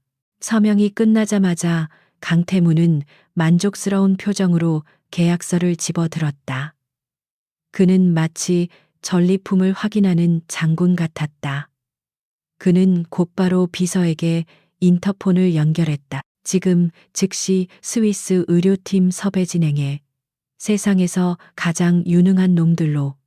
비용은 얼마가 들어도 상관없어. 오 여사의 수술단 1%의 실패 가능성도 만들지 마. 그의 지시는 일사천리로 이루어졌다. 세연은 그 모습을 멍하니 바라보고 있었다. 어머니를 살렸다는 안도감과 악마에게 영혼을 팔아버렸다는 절망감이 동시에 그녀를 덮쳤다. 그녀는 이제 더 이상 자유로운 이세연이 아니었다. 강태무라는 남자의 소유물, 그의 화려한 세장 속에 갇힌 새가 되어버린 것이다. 서재를 나서는 그녀의 발걸음은 천근만근 무거웠다. 앞으로 3년 아니 어쩌면 평생 동안 그녀는 이 거대하고 차가운 성에서 벗어날 수 없을 것이었다. 어머니의 수술은 성공적으로 끝났다. 지구 반대편에서 날아온 최고의 의료팀은 기적을 만들어냈고 어머니는 빠르게 건강을 되찾아 가고 있었다. 이세연은 유리창 너머로 평온하게 잠든 어머니의 얼굴을 보며 안도의 한숨을 내쉬었다. 그녀는 어머니를 살렸다. 하지만 그 기적의 대가는 상상 이상으로 혹독했다. 계약서의 잉크가 마르던 그 순간부터 그녀의 삶은 더 이상 그녀의 것이 아니었다. 저택 관리인에서 회장 개인 집사로 직함이 바뀌면서 그녀의 모든 일상이 강태무라는 남자에게 완벽하게 종속되기 시작했다. 그녀는 이제 단순히 저택을 관리하는 것을 넘어 그의 삶 전체를 관리해야 했다. 그가 눈을 뜨는 새벽 6시부터 잠자리에 드는 자정까지, 때로는 그 이후까지도 그녀는 그의 그림자처럼 곁을 지켜야 했다. 그녀의 하루는 그를 위해 존재했고 그녀의 시간은 온전히 그의 것이었다. 그의 통제는 체계적이고 집요했다. 아침 식사 메뉴부터 그날 입을 셔츠와 커프스 버튼의 조합, 넥타이의 매듭 방식까지 모든 것이 그녀의 손을 거쳐야 했다. 그는 그녀가 자신의 취향을 완벽하게 파악하고 자신이 말하기 전에 먼저 움직이기를 바랐다. 그녀에게 허락된 휴일은 긴급한 회의나 예정 없던 손님 방문 같은 얄팍한 핑계로 번번이 취소되었다. 저택이라는 화려한 감옥 안에서 그녀의 세계는 점점 더 좁아지고 있었다. 어느 날 그는 최고급 사양의 최신형 스마트폰과 노트북을 선물이라며 그녀에게 건넸다. 그가 주는 모든 것에는 의도가 있다는 것을 아는 세연은 감사하다는 말과 함께 그것을 받았지만 단 한 번도 개인적인 용도로 사용하지 않았다. 그 안에는 분명 그의 감시와 통제가 심어져 있을 터였다. 그는 그녀의 과거에 대해서도 캐묻기 시작했다. 대학 시절의 친구들, 돌아가신 아버지에 대한 기억, 심지어는 첫사랑의 추억까지 그는 그녀의 모든 것을 알고 싶어 했다. 그녀의 역사를 소유함으로써 그녀라는 존재 자체를 완벽하게 장악하고 싶어 했다. 그의 소유욕은 다른 남자가 그녀에게 관심을 보일 때 가장 노골적으로 드러났다. 저택을 방문한 젊고 유능한 변호사가 업무 협의 중 세연의 전문성에 감탄하며 칭찬을 건넸을 때 강태무의 얼굴은 순식간에 얼음장처럼 차가워졌다. 그는 대화에 끼어들어 날카로운 질문으로 변호사를 몰아붙였고 그가 돌아간 뒤에는 세연에게 싸늘하게 경고했다. 내 집사는 다른 남자에게 웃음을 파는 직업이 아닐 텐데. 그의 말에는 명백한 질투심이 담겨 있었다. 세연은 정면으로 맞서는 것이 얼마나 어리석은 일인지 잘 알고 있었다. 그녀는 대신 자신만의 방식으로 저항하기 시작했다. 그녀는 그의 모든 지시를 흠잡을 데 없이 완벽하게 수행했다. 그녀의 프로페셔널리즘은 그가 트집 잡을 수 없는 견고한 방패가 되었다. 그녀는 언제나 예의 바르고 단정한 태도를 유지하며 그와 철저한 공적 거리를 두었다. 그의 사적인 질문에는 상냥하지만 핵심을 교묘하게 비껴가는 대답으로 일관하며 결코 자신의 내면을 드러내지 않았다. 그녀의 이런 소극적 저항은 강태무를 더욱 애태우고 짜증나게 만들었다. 그는 그녀의 시간을 통제하고 그녀의 공간을 지배하고 그녀의 외적인 모든 것을 자신의 취향대로 바꿀 수는 있었지만 그녀의 내면 깊은 곳에 있는 단단한 자의식만큼은 결코 정복할 수 없었다. 그는 그녀에게 감정적인 반응을 원했다. 분노든 두려움이든 혹은 애원이든. 하지만 그녀는 언제나 고요한 호수처럼 평온함을 유지하며 그의 모든 감정적 공격을 무력화시켰다. 두 사람 사이에 보이지 않는 전쟁이 극에 달한 것은 어느 주말 오후였다. 세연에게 대학 시절 유일하게 마음을 터놓고 지냈던 친구로부터 연락이 왔다. 작은 동창회가 열리니 꼭 참석해달라는 반가운 소식이었다. 몇 달 만에 처음으로 저택을 벗어나 자신의 옛 삶과 연결될 수 있는 소중한 기회였다. 그녀는 며칠 전 규정대로 강태무에게 정중하게 서너 시간의 외출을 허락해달라고 요청했다. 그는 의외로 순순히 고개를 끄덕였다. 하지만 그것은 교활한 함정이었다. 약속 당일 세연이 외출 준비를 마치고 현관을 나서려던 바로 그 순간 저택 전체에 비상벨이 울렸다. 강태무의 서재에 연결된 보안 시스템에 원인 불명의 오류가 발생했다는 경고였다. 모든 직원이 당황하며 서재로 달려갔지만 복잡하게 얽힌 시스템은 누구도 손을 댈 수 없었다. 강태무는 곤란하다는 표정으로 세연을 바라보며 말했다. 미안하지만 이 문제를 해결할 수 있는 건 이 집에서 당신뿐인 것 같군. 약속은 다음으로 미뤄야겠어. 그것은 명백한 거짓말이었다. 세연은 시스템의 로그 기록을 확인하는 순간 이것이 인위적으로 만들어진 오류라는 것을 단박에 알아차렸다. 그가 자신을 붙잡아두기 위해 꾸민 유치하고 졸렬한 연극이었다. 그 순간 언제나 평정을 유지하던 그녀의 얼굴에 처음으로 차가운 분노의 그림자가 스쳐 지나갔다. 그녀는 고개를 들어 그의 눈을 똑바로 쳐다보았다. 그녀의 눈빛은 더 이상 순종적인 집사의 그것이 아니었다. 이 정도의 시스템 오류는 김 비서님 선에서도 충분히 해결할 수 있는 문제입니다. 회장님, 굳이 저까지 나설 필요는 없어 보입니다만. 그녀의 목소리는 얼음처럼 차가웠다. 감정을 드러낸 것은 아니었지만 그 안에는 그의 기만을 정확히 꿰뚫고 있다는 날카로운 가시가 박혀 있었다. 그녀의 예기치 않은 반격에 강태무의 얼굴에서 온화한 표정이 사라졌다. 그는 더 이상 연기할 필요를 느끼지 못했다. 그는 천천히 그녀에게 다가왔다. 그의 눈빛은 이제껏 본 적 없이 어둡고 위험하게 빛나고 있었다. 그는 그녀의 귓가에 위협적인 목소리로 속삭였다. 당신의 옛삶은 이미 끝났어, 이세연. 당신의 삶은 이제 여기 내 옆이야. 내 허락 없이는 그 어디에도 갈 수 없어. 마침내 그의 가면이 벗겨졌다. 자상한 주인의 모습 뒤에 숨겨져 있던 추악하고 뒤틀린 집착이 그 흉측한 본 모습을 드러낸 순간이었다. 서재 안에는 숨막히는 정적이 흘렀다. 세연은 그의 광기 어린 눈빛을 피하지 않고 마주섰다. 그녀의 자유를 향한 갈망과 그녀를 소유하려는 그의 비뚤어진 욕망이 허공에서 격렬하게 충돌했다. 이것은 새로운 전쟁의 시작이었다.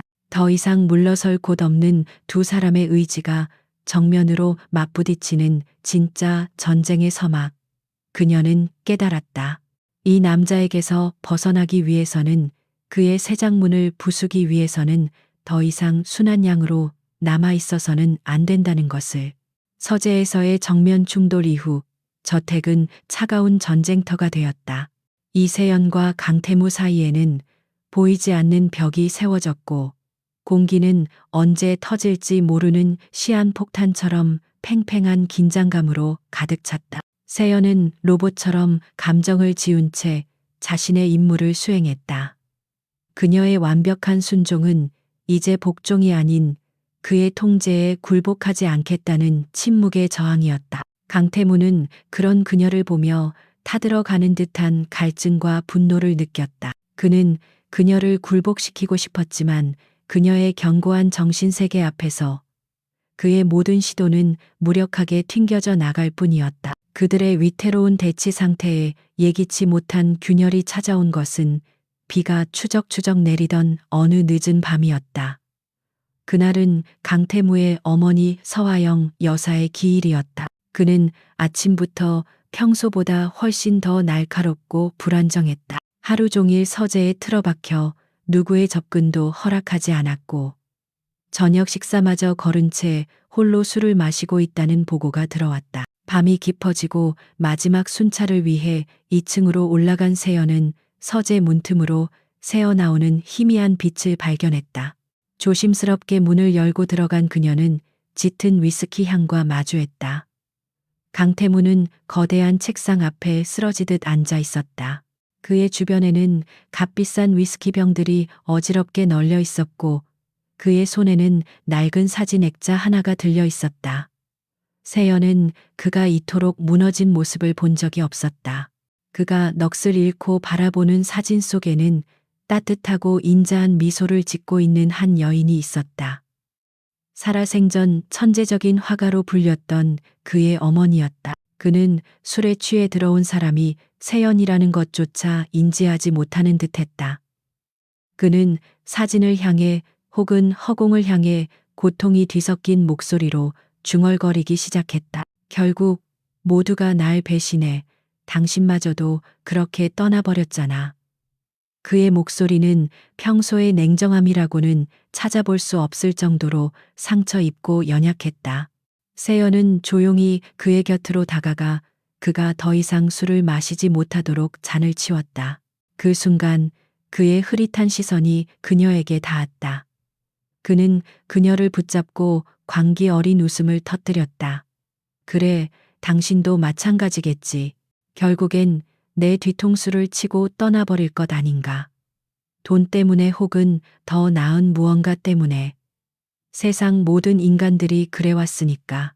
그는 그녀에게서 과거의 누군가를 보고 있는 것 같았다. 술기운을 빌려 그는 처음으로 자신의 가장 깊은 상처를 드러내 보였다. 그는 그의 어머니가 단순한 사고로 세상을 떠난 것이 아니라고 말했다. 그의 아버지는 평생 다른 여자들을 품었고 어머니는 그 모든 것을 알면서도 가정을 지키기 위해 침묵했다. 하지만 그녀를 절망의 나락으로 떨어뜨린 것은 그녀가 유일하게 믿고 의지했던 가장 친한 친구마저 아버지의 여자가 되었다는 사실이었다. 가장 사랑하는 남편과 가장 믿었던 친구의 동시적인 배신.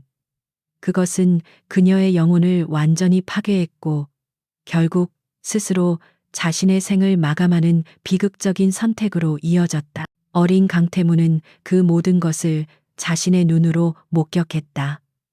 사랑하는 어머니의 죽음과 그 이면에 숨겨진 추악한 배신. 그날 이후 그의 세상에서 신뢰와 사랑이라는 단어는 삭제되었다.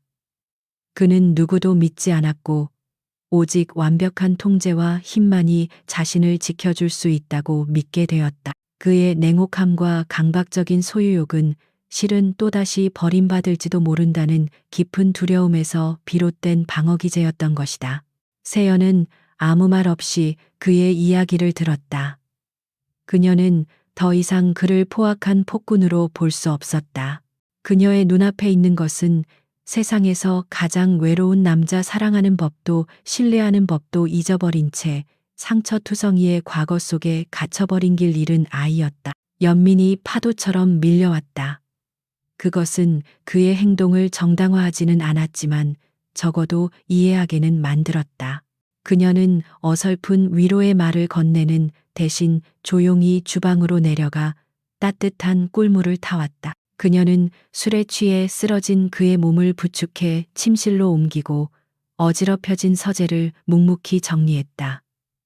그녀의 모든 행동에는 어떤 사적인 감정도 계산도 담겨 있지 않았다. 그것은 오직 상처 입은 한 인간에 대한 최소한의 예의이자 조건 없는 보살핌이었다. 잠결의 강태무는 자신을 돌보는 부드러운 손길과 희미하게 풍겨오는 그녀의 체향을 느꼈다. 그것은 아주 오래전 어머니의 품속에서나 느낄 수 있었던 아득하고 따뜻한 감각이었다. 한편 같은 시각 도시의 반대편에서는 또 다른 어둠이 꿈틀대고 있었다. 윤민혁은 자신의 집무실에서 강태무에게 빼앗긴 투자건에 대한 보고를 받으며 분노에 차 있었다. 그는 단순한 사업적 패배가 아닌 자존심의 깊은 상처를 입었다. 그는 강태무를 무너뜨릴 방법을 찾기 위해 혈안이 되어 있었다. 강태무의 약점을 찾아내 사업적인 것이든 개인적인 것이든 먼지 하나까지 전부 털어와. 그의 지시를 받은 정보팀은 며칠 밤낮으로 강태무의 주변을 샅샅이 뒤졌다. 그리고 마침내 그들의 레이더에 한 인물이 포착되었다. 이세연.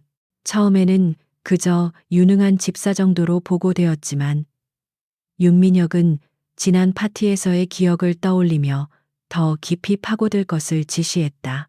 곧이어 충격적인 정보들이 그의 책상 위에 올라왔다. 그녀의 어머니를 위해 지불된 천문학적인 수술비, 족쇄나 다름없는 3년짜리 노예 계약.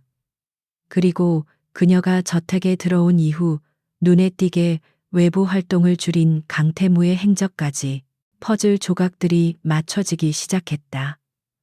윤민혁은 그제야 깨달았다. 지난 파티에서 위기를 막아냈던 그 당돌한 여자가 강태무의 단순한 직원이 아니라는 것을. 그녀는 철옹성 같았던 강태무의 유일한 약점, 그의 아킬레스건이었다. 윤민혁의 입가에 잔인한 미소가 번졌다. 그는 강태무를 파괴할 가장 완벽한 무기를 찾아낸 것이다. 그는 그녀를 해치거나 납치할 생각이 없었다. 그런 조잡한 방법은 그의 방식이 아니었다. 그의 계획은 훨씬 더 교활하고 악랄했다. 그는 이세연을 산업 스파이로 만들 생각이었다. TK그룹의 내부 정보를 자신에게 빼돌린 것처럼 조작하여 강태무 스스로 그녀를 의심하고 내치게 만들 계획이었다. 사람을 믿지 못하는 강태무의 편집증적인 성격을 누구보다 잘 아는 그였다. 가장 신뢰했던 여자에게 배신당했다는 생각이 들면 강태무는 이성을 잃고 스스로 무너져 내릴 것이 분명했다. 왕이 자신의 손으로 여왕을 처단하게 만드는 것. 이보다 더 통쾌한 복수는 없었다. 다음 날 아침 저택의 공기는 전날 밤과는 또 달랐다. 숙취에서 깨어난 강태무는 간밤의 일을 희미하게 기억해냈다. 그는 자신의 가장 치욕적인 모습을 그녀에게 보였다는 사실에 당혹감을 느꼈지만 이상하게도 불쾌하지는 않았다.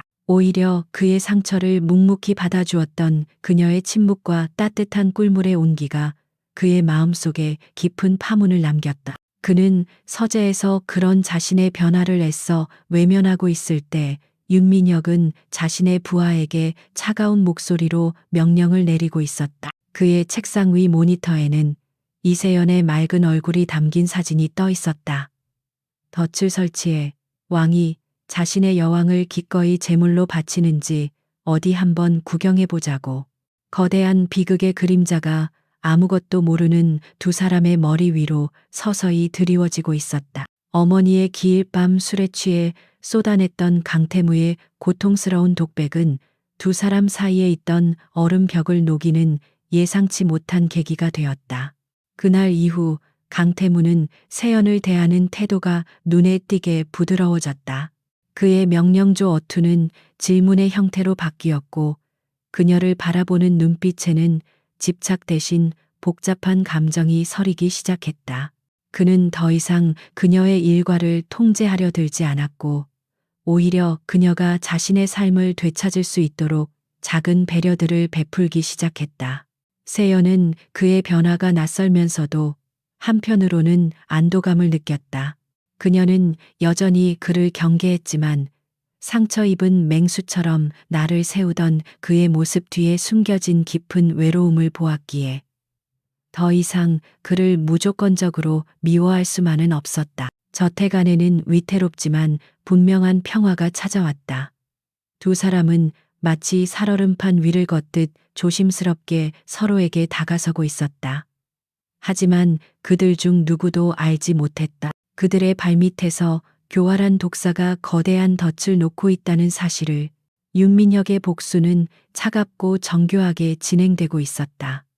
그의 첫 번째 단계는 이세연의 주변에 돈의 흔적을 남기는 것이었다. 그는 유령 회사를 통해 이미 세상을 떠난 세연의 아버지 이름으로 개설된 스위스 비밀 계좌에 거액의 자금을 입금했다. 자금의 출처는 여러 단계를 거쳐 세탁되었지만 그 끝은 결국 자신의 회사와 연결되도록 설계해 두었다.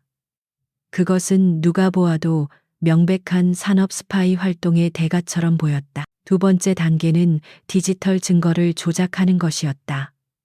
윤민혁이 고용한 전문 해커팀은 TK그룹의 철통 같은 보안망에 아주 작은 틈을 만들어냈다. 그들은 얼마 전 저택의 통신 장비를 점검한다는 핑계로 세연의 개인 집무실에 있는 컴퓨터에 눈에 띄지 않는 하드웨어 키로거를 설치해 두었다. 이를 통해 세연의 모든 로그인 정보와 접근 권한을 확보한 그들은 TK그룹의 차세대 반도체 기술과 관련된 1급 기밀 자료를 그녀의 아이디를 이용해 다운로드했다. 서버로그 기록에는 이세연이 심야 시간에 기밀 자료에 접근한 흔적이 선명하게 남았다. 마지막 단계는 불을 지피는 것이었다. 해커들은 훔쳐낸 기밀 자료의 극히 일부만을 익명의 제보자인 척 언론사에 흘렸다. 다음 날 아침 TK그룹의 신기술이 유출되었다는 자극적인 기사가 쏟아져 나왔고 주식시장은 요동치기 시작했다. 그룹의 주가는 폭락했고 이사회와 투자자들의 항해 전화가 강태무에게 빗발쳤다. 완벽하게 짜인 각본이었다. 모든 화살은 단 한 사람 이세연을 향하고 있었다. TK그룹의 내부 감사팀이 즉시 가동되었다. 정보 유출 경로를 역추적한 그들은 경악을 금치 못했다. 모든 디지털 증거가 저택 내부에 있는 이세연의 개인 컴퓨터를 지목하고 있었기 때문이다. 동시에 윤민혁 측에서 흘린 익명의 제보를 받은 재무팀은 그녀의 아버지 이름으로 된 비밀 계좌와 거액의 입금 내역을 발견해냈다.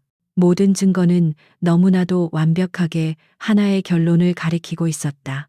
그날 오후 세연은 강태무의 호출을 받고 그의 서재로 향했다. 그녀는 그룹에 큰 문제가 생겼다는 것을 어렴풋이 짐작하고 있었지만 그 불길이 자신을 향하고 있을 것이라고는 꿈에도 생각하지 못했다.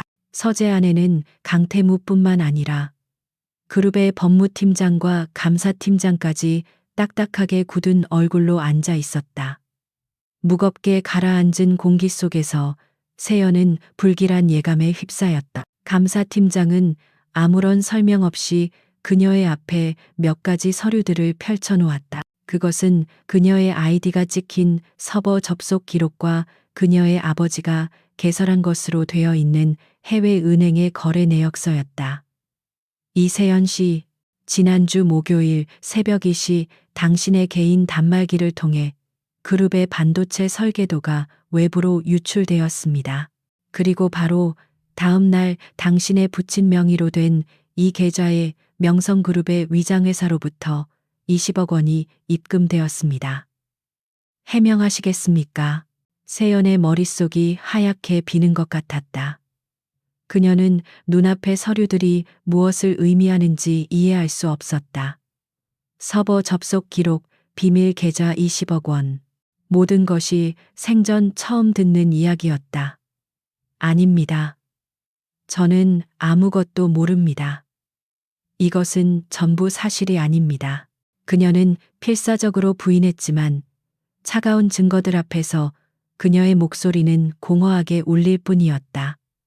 그녀는 구원을 요청하는 눈빛으로 강태무를 바라보았다. 제발 당신만은 나를 믿어달라고. 우리가 쌓아온 시간이 거짓이 아니라고 말해달라고. 강태무는 지옥의 한가운데에 서 있는 기분이었다. 그의 눈앞에는 그녀의 결백을 호소하는 절박한 눈빛과 그녀의 배신을 증명하는 차가운 증거들이 동시에 놓여 있었다. 그의 머릿속에서 과거의 악몽이 되살아났다. 어머니의 죽음, 친구의 배신, 세상 누구도 믿을 수 없다고 그를 가르쳤던 끔찍한 트라우마가 그의 이성을 마비시키고 있었다. 거봐, 내가 뭐라고 했어. 이 여자도 결국 똑같아. 모두가 널 배신할 뿐이야. 과거의 망령이 그의 귓가에 속삭였다. 하지만 동시에 다른 목소리도 들려왔다. 파티장에서 그의 명예를 지켜주었던 그녀의 당당한 모습. 술에 취해 무너졌던 자신을 묵묵히 보살펴주던 그녀의 따뜻한 손길. 그의 상처를 이해해 주었던 깊은 눈동자. 그의 가슴 한편에서는 그녀가 결백하다고 이것은 분명 무언가 잘못된 것이라고 외치고 있었다. 그는 평생 처음으로 자신의 판단을 믿어야 할지 아니면 자신의 감정을 믿어야 할지 알 수 없는 혼란에 빠졌다. 이사회는 당장 범인을 찾아내 주가를 안정시키라고 압박해오고 있었다. 그룹의 운명이 그의 선택에 달려 있었다. 기나긴 침묵이 흘렀다. 세연에게는 영혼과도 같이 느껴지는 시간이었다. 마침내 강태무가 입을 열었다. 그의 얼굴에서는 모든 감정이 지워져 있었고 그의 목소리는 감정이라고는 찾아볼 수 없을 정도로 차갑게 얼어붙어 있었다. 그는 세연을 보지 않았다. 대신 문가에 서 있던 경호팀장에게 명령했다. 이세연 씨를 그녀의 방에 격리시켜 외부와의 모든 통신을 차단하고 내 다음 지시가 있을 때까지 한 발짝도 밖으로 나오지 못하게 해. 그것은 유죄 선고나 다름없었다. 그가 그녀를 믿지 않기로 결정한 순간이었다. 세연의 눈에서 마지막 희망의 빛이 꺼져갔다. 경호원들이 다가와 그녀의 양팔을 붙잡았다. 그녀는 아무런 저항도 하지 않았다. 몸이 끌려나가는 순간까지 그녀의 시선은 오직 강태무에게 고정되어 있었다. 그녀의 눈은 묻고 있었다. 어떻게 당신이 나에게 이럴 수 있느냐고. 그 배신감은 스파이라는 누명보다 더 그녀의 심장을 아프게 도려냈다. 서재에 홀로 남은 강태무는 책상 위의 증거 서류들을 망연히 바라보았다. 그는 이성적인 판단을 내렸다고 스스로를 위로했지만 가슴 한구석이 텅 비어버린 듯한 극심한 고통이 그를 덮쳐왔다. 그는 자신의 손으로 자신을 구원할 수 있었을지도 모르는 유일한 빛을 꺼버린 것일지도 몰랐다. 이세연이 차가운 경호원들에게 이끌려 서재를 나간 후 강태무는 홀로 남겨졌다. 그는 책상 위에 흩어져 있는 증거 서류들을 마치 원수를 보듯 노려보았다. 그의 이성은 이 모든 것이 그녀의 배신을 증명한다고 말하고 있었지만 심장은 격렬하게 그것을 부정했다. 너무나도 완벽한 증거들. 그것은 오히려 부자연스러울 정도로 완벽해서 마치 잘 짜인 연극의 각본처럼 느껴졌다. 그는 자신을 향해 절망과 배신감으로 가득 찬 눈빛을 보내던 그녀의 마지막 모습을 떨쳐낼 수가 없었다. 그는 평생을 자신의 이성과 판단력을 믿고 살아왔다. 하지만 이번만큼은 그 견고했던 믿음이 흔들리고 있었다. 그가 아는 이세연이라는 여자는 돈 때문에 신의를 저버릴 사람이 아니었다. 깨진 유리 조각상 앞에서 자신의 책임을 묻던 그녀의 당당한 파티장에서 그의 명예를 지키기 위해 기지를 발휘하던 영민함, 그리고 술에 취한 자신을 묵묵히 보살펴주던 따뜻함. 그 모든 기억들이 증거 서류 위에 겹쳐지며 그의 머릿속을 혼란스럽게 만들었다. 결국 그는 결단을 내렸다. 공식적인 조사 라인을 믿을 수는 없었다. 만약 이것이 함정이라면 내부에 누군가가 연관되어 있을 가능성도 배제할 수 없었다. 그는 책상의 비밀 서랍에서 암호화된 위성 전화를 꺼내 들었다. 수화기 너머의 상대는 과거 그가 국정원에서 일할 때 생명의 빚을 졌던 지금은 뒷세계에서 최고의 해결사로 불리는 남자였다. 나다. 자네에게 맡길 일이 있어. 강태무는 자신의 목소리가 미세하게 떨리고 있음을 느꼈다. 이세연 사건을 처음부터 다시 조사해. 그녀가 범인이 아니라는 전제하에 누가 어떻게 그녀에게 누명을 씌웠는지 알아내. 수단과 방법은 가리지 마. 보고는 나에게만 하도록. 한편 자신의 방에 감금된 세연은 절망의 늪에서 허우적거리고 있었다. 강태무가 자신을 믿어주지 않았다는 사실이 가장 큰 상처가 되어 그녀의 가슴을 후벼 팠다. 하지만 그녀는 언제까지고 무너져 있을 수만은 없었다. 눈물은 아무것도 해결해주지 못한다. 그녀는 정신을 차리고 냉정하게 상황을 분석하기 시작했다. 자신은 함정에 빠졌다. 그렇다면 이 함정을 설계한 자는 누구이며 어떤 방법으로 자신을 올감했는가? 그녀의 방은 외부와 완벽하게 차단되어 있었다. 하지만 그녀의 가장 강력한 무기인 기억과 명석한 두뇌는 누구도 빼앗아갈 수 없었다. 그녀는 지난 몇 주간의 일들을 영화 필름처럼 되감기 시작했다. 아주 사소한 일 무심코 지나쳤던 모든 순간들을 꼼꼼하게 복기했다. 그러다 그녀의 기억 속에서 희미했던 한 장면이 수면 위로 떠올랐다. 데이터가 유출되기 며칠 전 자신의 집무실에 찾아왔던 2명의 통신 설비 기사. 평소 저택의 모든 유지 보수는 사전에 보고되고 정해진 절차를 따르지만 그날은 본사 서버 긴급 점검이라는 명목으로 예고 없이 방문했었다. 당시 다른 급한 업무로 바빴던 그녀는 작업 지시서를 대충 확인하고 그들의 출입을 허락했다. 그때 기사 중 한 명이 실수인 척 작은 공구를 그녀의 컴퓨터 책상 밑으로 떨어뜨렸고 그것을 줍기 위해 한참 동안 몸을 숙이고 있었던 장면이 기억났다. 지금 생각해보니 그 행동은 부자연스러울 정도로 길고 어색했다. 그 순간 그녀의 머릿속에 번개가 쳤다. 하드웨어 키로거. 그녀의 모든 정보를 빼낼 수 있는 물리적인 해킹 장치. 범행의 수법을 알아냈지만 이 사실을 외부에 알릴 방법이 없었다.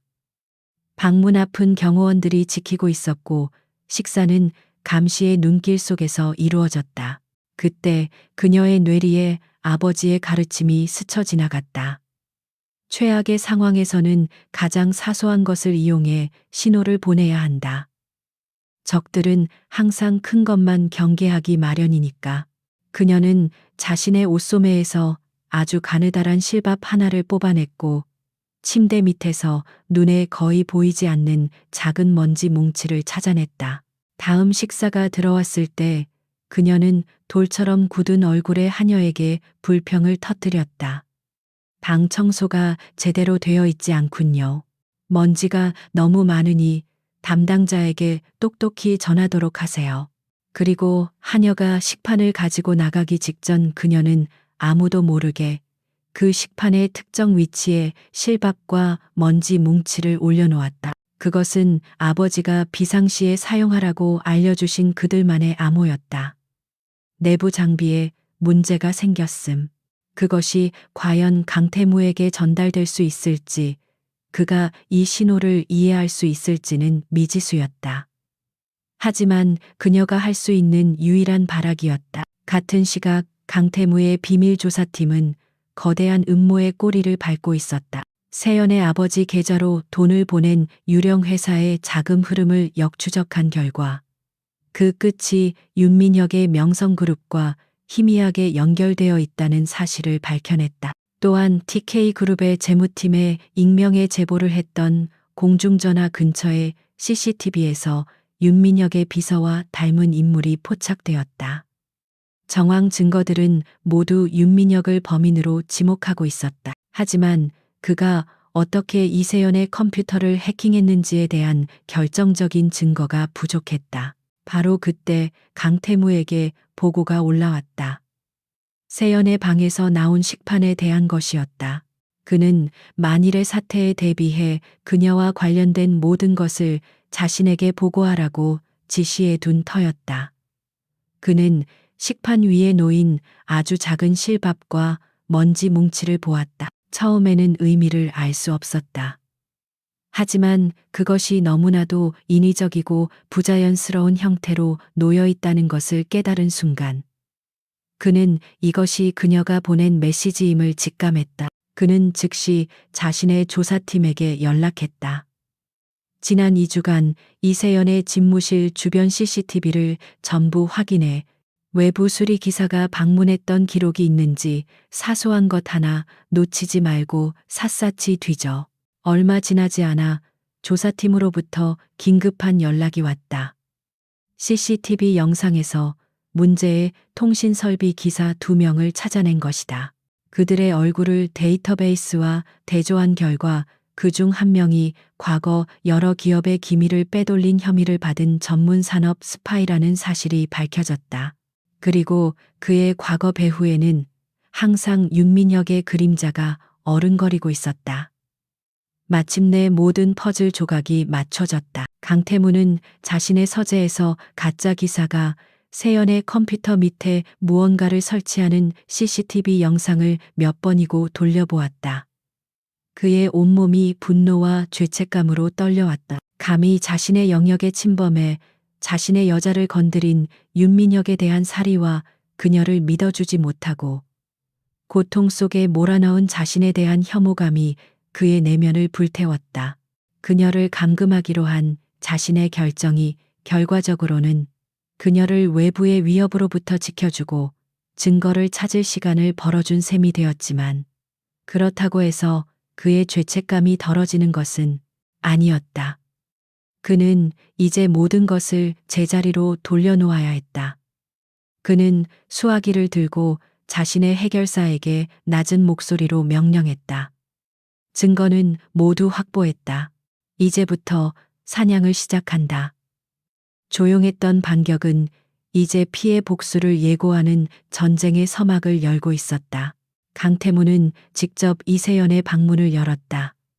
며칠 사이 그녀의 얼굴은 반쪽이 되어 있었지만 창가에 앉아 밖을 내다보는 그녀의 꼿꼿한 자세는 조금도 흐트러지지 않았다. 문이 열리는 소리에 그녀가 천천히 고개를 돌렸다.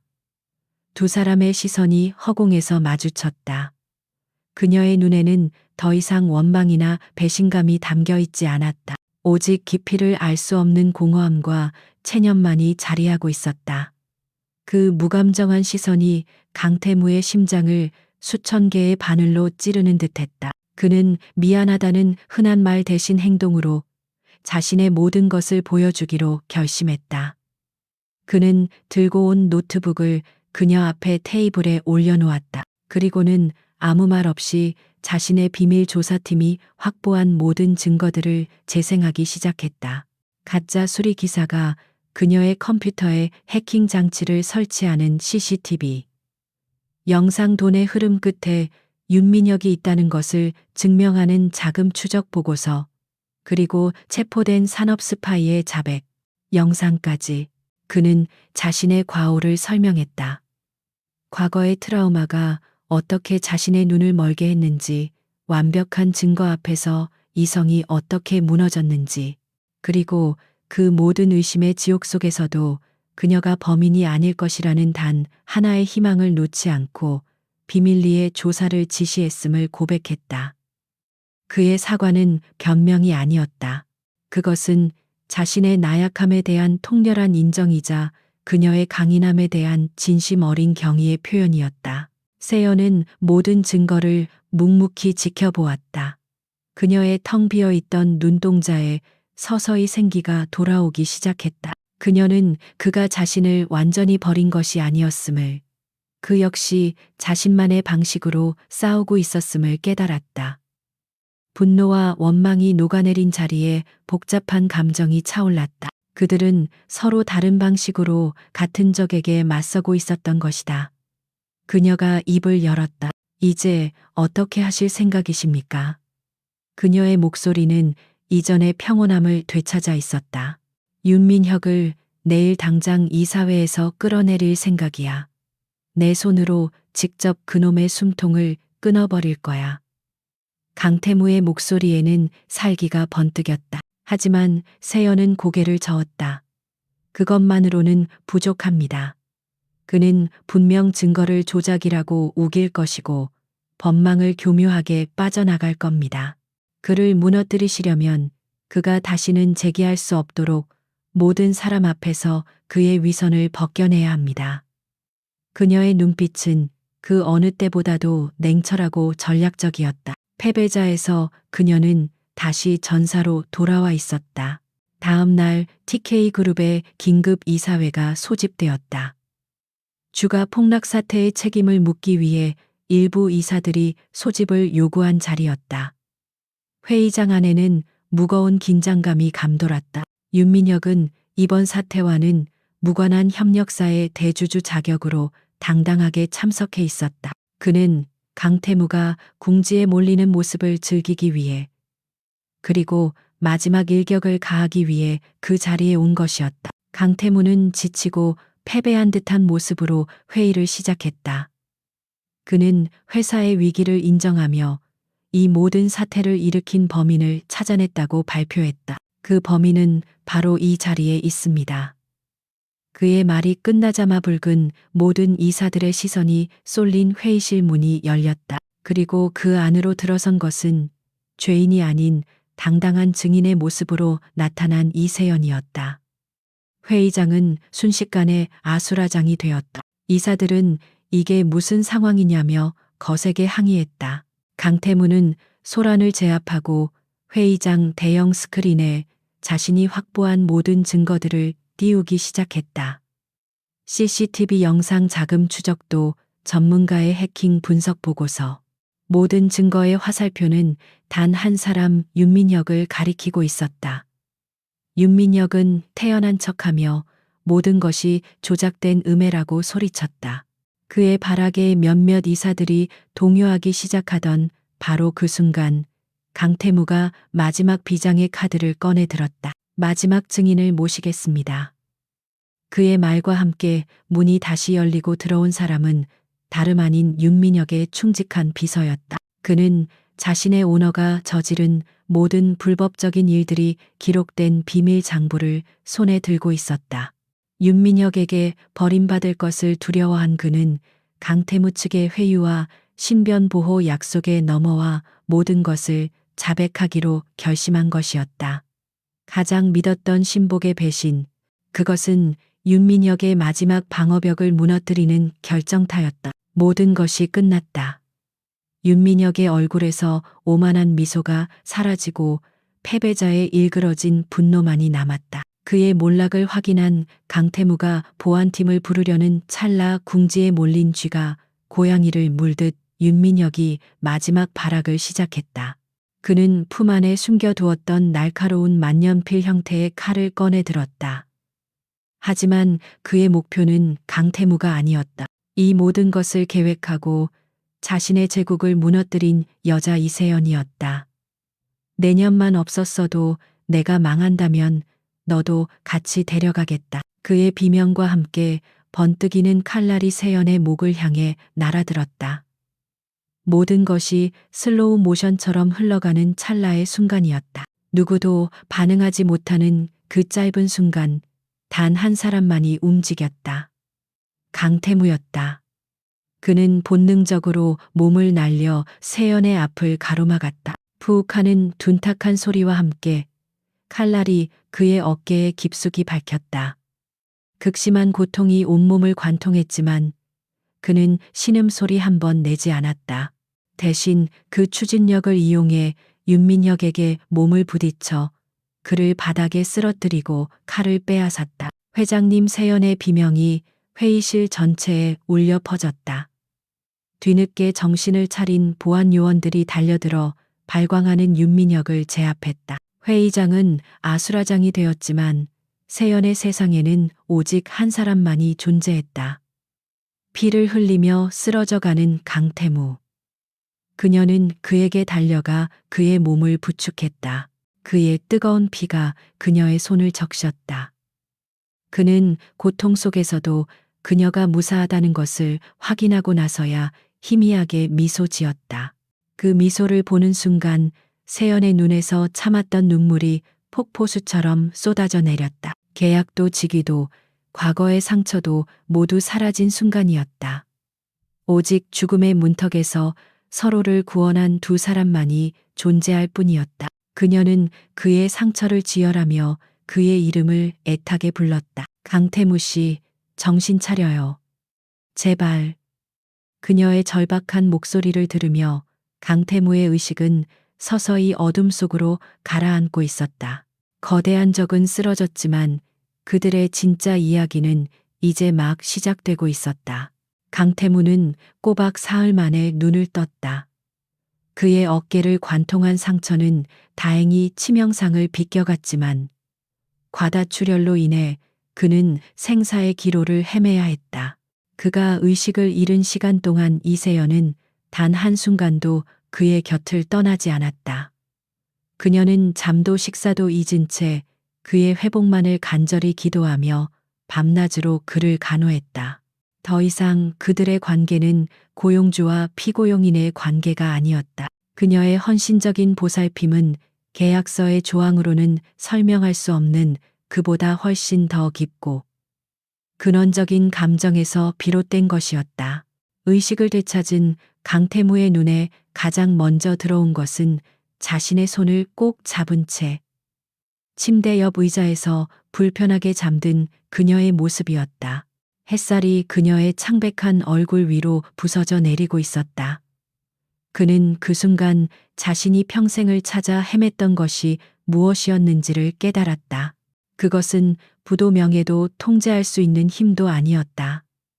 바로 저렇게 자신의 가장 나약한 순간에도 곁을 지켜주는 단 한 사람의 온기였다. 그는 조심스럽게 손을 움직여 그녀의 머리카락을 쓸어 넘겼다. 그의 움직임에 잠에서 깨어난 세연은 그가 의식을 되찾은 것을 보고는 놀라움과 안도감에 눈물을 글썽였다. 그녀는 의사를 부르려 허둥댔지만 강태무가 그녀의 손을 잡으며 제지했다.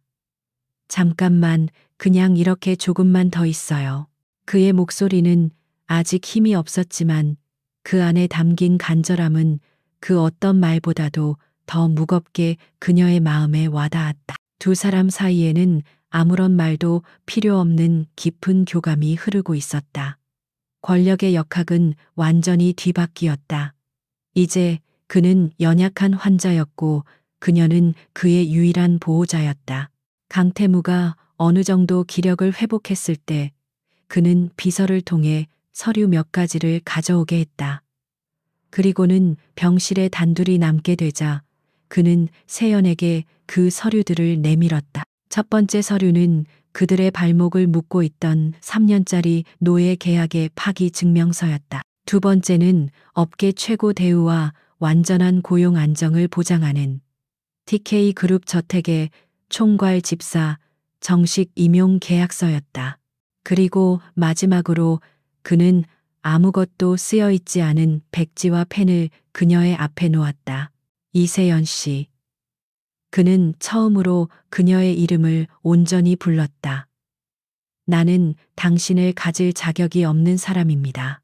내 과거의 상처를 핑계로 당신의 자유를 빼앗았고 당신의 진심을 의심했습니다.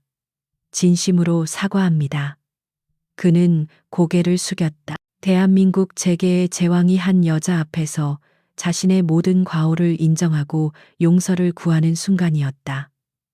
이 계약 파기 서류에 사인하고 당신의 삶을 되찾으세요. 원한다면 이 정식 계약서에 사인하고 최고의 대우를 받으며 일할 수도 있습니다. 혹은 이 백지에 당신이 원하는 조건을 직접 쓰세요. 무엇이든 들어주겠습니다. 당신은 이제 자유입니다. 그것은 그가 할 수 있는 최선의 속죄이자 가장 진실된 고백이었다. 그는 그녀를 진심으로 사랑하게 되었기에 역설적으로 그녀를 놓아줄 준비가 되어 있었던 것이다. 세연은 서류들을 말없이 내려다보았다. 그녀가 지난 몇 달간 꿈에도 그리던 순간이었다. 자유. 이제 어머니도 건강해지셨고 그녀는 얼마든지 새로운 삶을 시작할 수 있었다. 하지만 그녀는 망설이고 있었다.